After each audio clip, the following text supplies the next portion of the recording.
आता वाजलेत रात्रीचे 8:30 आणि आम्ही निघालो होतो स्वामींच्या मठात आणि मध्येच गाडीचं पेट्रोल संपलंय.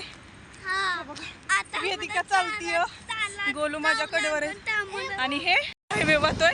हायवेने गाडी ढकलत आता पेट्रोल पंप हुडकतात. पुढे पेट्रोल पंप सापडतोय का बघतो.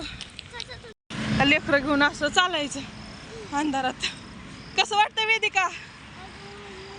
जोशीबीर पर्यंत तर आलोय. आता पेट्रोल पंप तिकडं खालीच आहे ओझरडेकडे जाताना. मिळालं पेट्रोल पंप.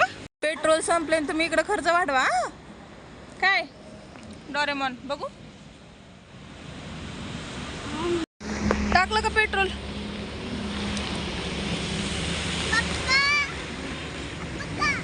तुम्ही पेट्रोल आणलं असं 100चं 70 रुपये खर्च झालं तिथं आता माझे. हिने 40चं त्यांनी 30चं. गुरुपौर्णिमेचं स्वामींच्या मठात जायचं खूप जास्त गर्दी होती, पण येणं जाताना रस्त्यात पेट्रोल संपला आणि गाडी ढकलत यावी लागली. फायनली आम्ही मंदिरात पोचलो आणि म्हणतात ना, जिथे कुणी नसतं ना तिथे देव धावून मदतीला येतो.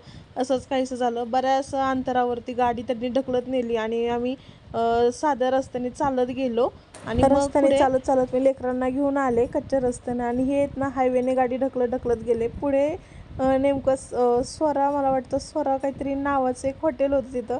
तिथे गेल्यानंतर त्यांनी विचारलं बॉटल घेऊ का, तर ते लगेच ओळखीचे निघले यांना. हे लगेच हे म्हणले अरे तुम्ही आहे का, आणि मग ते म्हटले चला घेऊन येऊ, पेट्रोल संपले बोलले. मग म्हटले चला मी येतो. त्यांनी त्यांची मोठी गाडी काढली आणि मग यांनी दोघांनी जाऊन पेट्रोल घेऊन आले.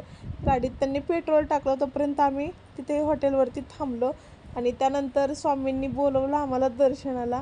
गेलो. खूप जास्त रांगा, गर्दी खूप जास्त होती. असं वाटत होतं साक्षात अक्कलकोटमध्ये आहेस की काय. श्री स्वामी समर्थ.